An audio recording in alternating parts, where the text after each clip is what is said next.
Hi everyone and welcome to Khabarpur, आपका अपना ज्ञान का अड्डा। दोस्तों, अर्थ पे किसी टाइम पे एक ही लैंडमास हुआ करता था जिसे पैंजिया कहा जाता था।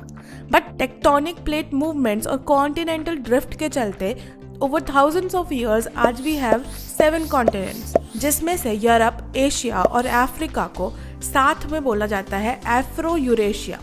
और ये सुपर कॉन्टिनेंट अर्थ का टोटल 57% लैंड एरिया और 86% वर्ल्ड पॉपुलेशन को कवर करता है।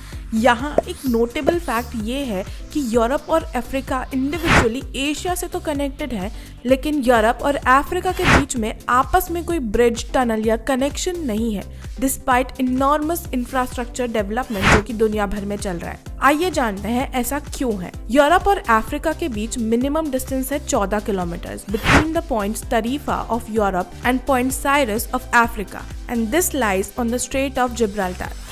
ये स्ट्रेट यूरोप के आइबेरियन पेनिनसुला को अफ्रीका के मोरक्को से कनेक्ट करता है और अटलांटिक ओशन और मेडिटेरेनियन ओशन को भी एक दूसरे से कनेक्ट करता है। This strait is one of the busiest and strategic sea route with over 300 ships crossing over it every day.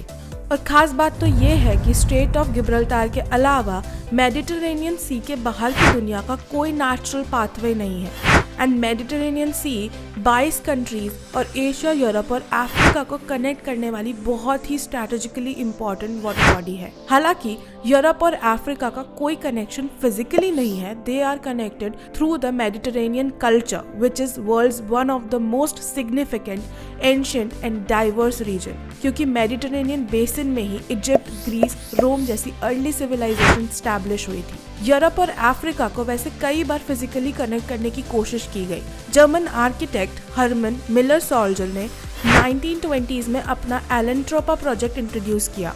Although पहले वो अडोल्फ हिटलर की वजह से लागू नहीं हो पाया और वर्ल्ड वॉर 2 के बाद सोल्जर को इतने फंड्स ही नहीं मिले to carry on the project. 1930s में स्पेन ने भी एक अंडर वाटर टनल को प्रपोज किया, बट स्टडीज के अकॉर्डिंग स्ट्रेट के नीचे बहुत ही हार्ड रॉक्स थी और टनल कार्व करना नियरली इम्पॉसिबल था।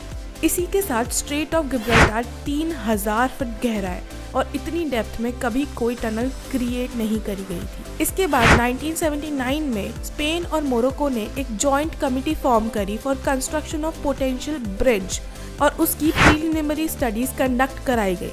लेकिन अब डेंजर था सीस्मिक एक्टिविटीज जो कि टेक्टोनिक मूवमेंट की वजह से इस स्ट्रेट पे इंटेंसिफाइड थी और construction was very very difficult. हालांकि इसके बाद भी कुछ अटेम्प्ट्स किए गए बट नन वर सक्सेसफुल।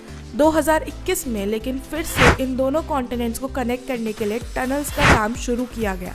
हालांकि इस पे अभी तक कोई मेजर अपडेट नहीं है। अगर इन कनेक्टिविटी फेलियर्स के रीजंस को सम अप करा जाए तो they are firstly extreme depth of up to 3300 feet, यानी कि बुर्ज खलीफा की हाइट से भी आधा किलोमीटर ज्यादा डेप्थ, जिसके लिए सपोर्ट स्ट्रक्चर डेवलप करना बहुत ही चैलेंजिंग टास्क है। और जैसे तैसे कर भी लिया तो उनकी स्ट्रेंथ मेंटेन करना डिफिकल्ट हो जाता है because of the marine traffic जो इस स्ट्रेट पे रहता है। सेकेंड रीजन है, इस स्ट्रेट में जो मेजर करंट्स पास होते हैं दे आर मल्टी डायरेक्शनल, जिसके वजह से किसी भी फिजिकल कनेक्टिविटी स्ट्रक्चर की स्टेबिलिटी मेंटेन करना is nearly impossible. Third reason है seismic danger and proximity to the ring of fire and Azores Gibraltar fault, जिसके वजह से कैटास्ट्रोफिक अर्थक्वेक्स और कैटास्ट्रोफिक डिजास्टर्स के चांसेस बहुत ज़्यादा है।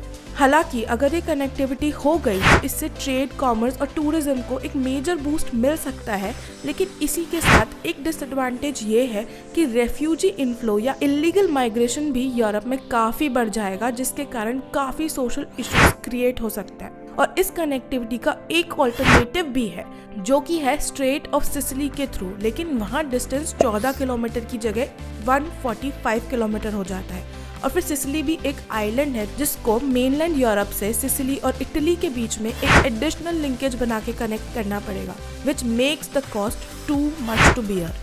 ऐसे ही इन्फॉर्मेटिव और इंटरेस्टिंग कंटेंट के लिए चैनल को सब्सक्राइब और वीडियो को लाइक और शेयर जरूर करें।